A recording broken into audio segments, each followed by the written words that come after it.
please. Hold on, I got a little gasp. Oh. Wait, no, come on. That was a good one. Hold on. We didn't hear it. It was good. It was good. We didn't hear it. Back me up, right, buddy? Yeah, that was nice. Yeah, Chris we did felt not it. hear it. We didn't the hear air it. moved. Hey, Alex. Yeah. Okay, you're a mess. Sorry. I know. All right, you're aware of that. Fine. Yeah. Let me tell you a couple of things. One is you cannot judge yourself or live your life by how attractive you are to men. I know that's all you feel you have right now. It's like you're a black comic with no material, and all you can do is, what if the president was black? That's what you feel like. I'm saying you're better than that. You got more than that. You're funny, you're talented. You don't have to do all that horrible material. You got more range than that. You can study. You can get involved with things at school. You can have female friends. You don't have to compete about being alluring to men, because that's going to be a major issue for you, and it's going to bring you down, and you're going to get pregnant in 8 months or a year, and everything's going to be a mess, and you're attracted to horrible guys, and you're going to get your heart broken.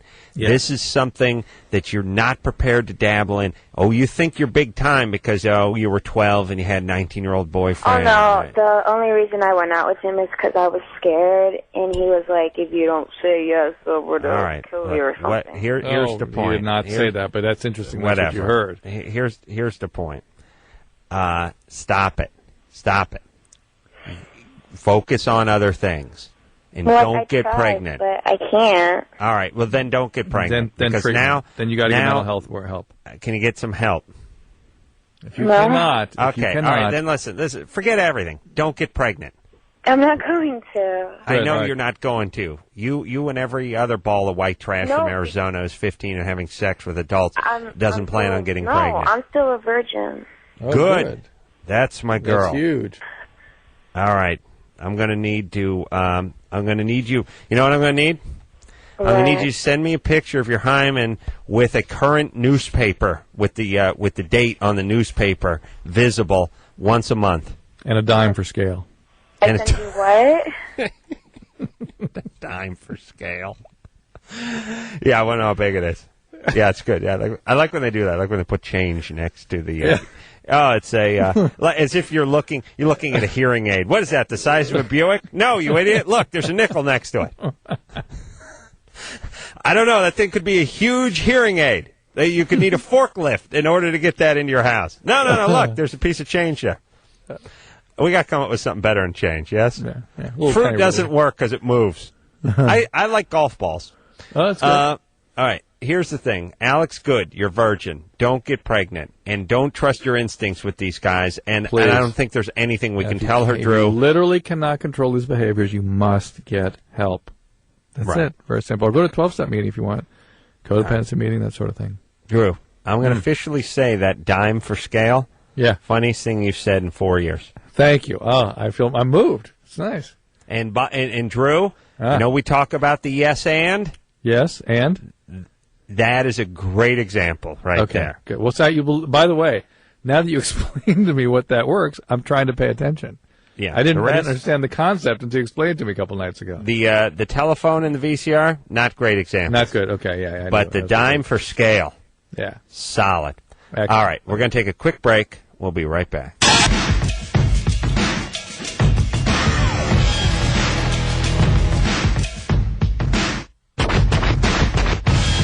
Hey, y'all, Loveline. I'm Adam. That's Dr. Drew in New York City tonight. Jeff Probst from Survivor, dear friend, will be in here tomorrow night. Phone number, 1-800-LOVE-191. Drew? Yep. Interesting, consistent, not surprising, but yet disappointing news on the joke front. What's that? Well, I told engineer Chris, Drew made a funny last break, and it's not often that Drew makes a funny. About the best Drew does in the comedy department is pile on a little bit. Right. I'll tell you what you would be. You would be like the the crappy player on the football team who jumps on the pile at the end. Right. I'm not making the stop. And oftentimes, when jumping on the pile on the end, puts his knee into the groin of someone who would actually made the tackle. Right. But what Drew did 5 minutes ago on this show was equivalent to Ronnie Lott just coming up. They'd thrown a screen. They'd thrown a screen.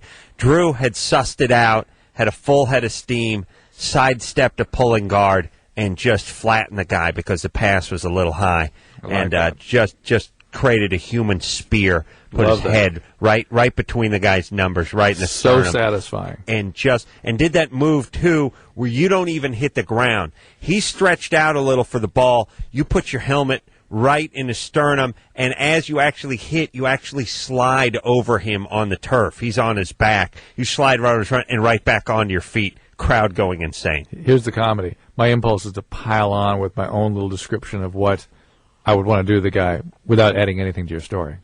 Yeah, don't do it, buddy. I'll hold my tongue. That was a good kill. That was a clean hit. But I can't stop myself. Quiet. Now here's what happened.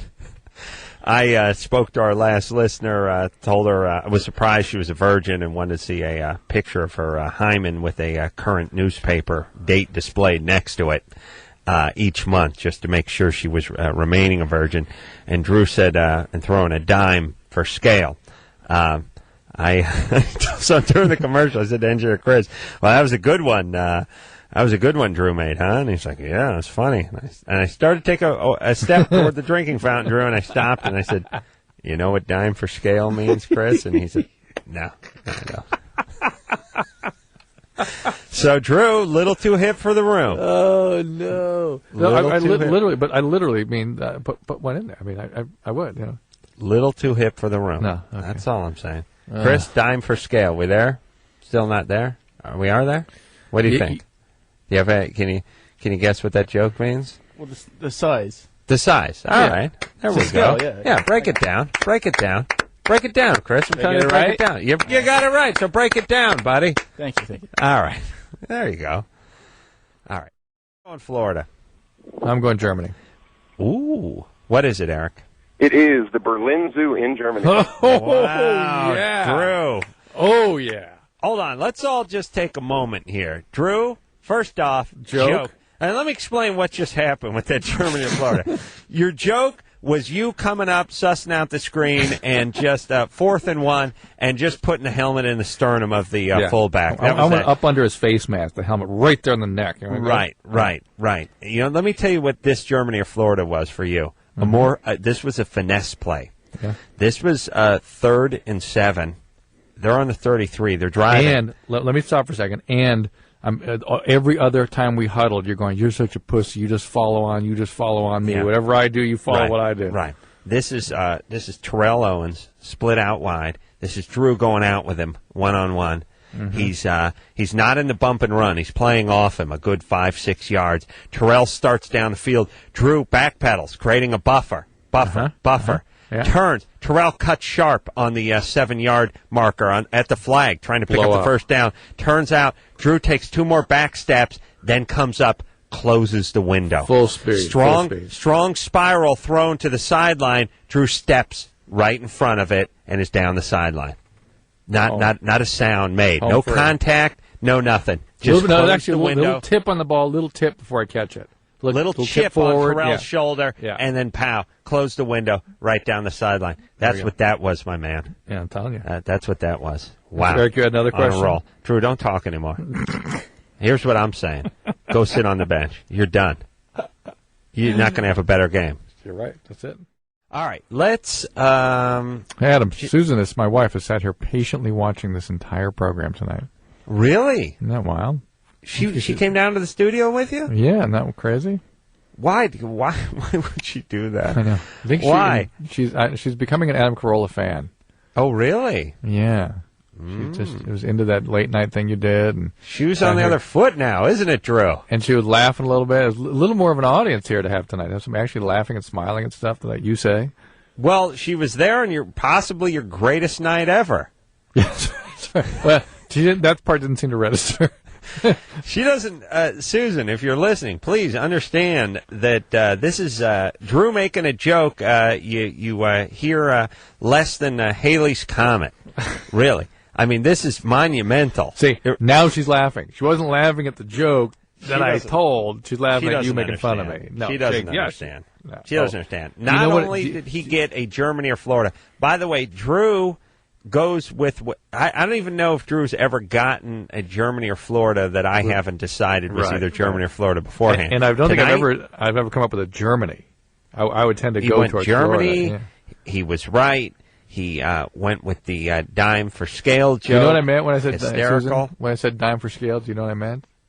When I said dime for when I said dime for scale, we were talking about a hymen and getting a picture of the hymen with newspapers, so we know the date that the hymen's being. And I said put it down. True. You explained it to her on the very long cab ride back to the hotel. Uncomfortable. Where are you staying, by the way, Drew? The Morgan Hotel, like 37th and Madison. Ooh, all right. Nice. Good times. And it's almost 3 a.m. out there, right? Yeah. Wow, that is a devoted wife. Yes. That is a good woman. She must want something. Susie, see those work? You make nice to him, tell how much of a fan you are. Look at new good woman. That's a keeper. See? True. Yeah. Remember what we talked about before with Susan? Forget it. She's a keeper. You understand? I'm not saying what we talked about. I'm just saying whatever we talked. Remember we had that talk? Forget it. Just forget what I said. That is a good woman. You hang on to her with both hands. All right? Got it. All right.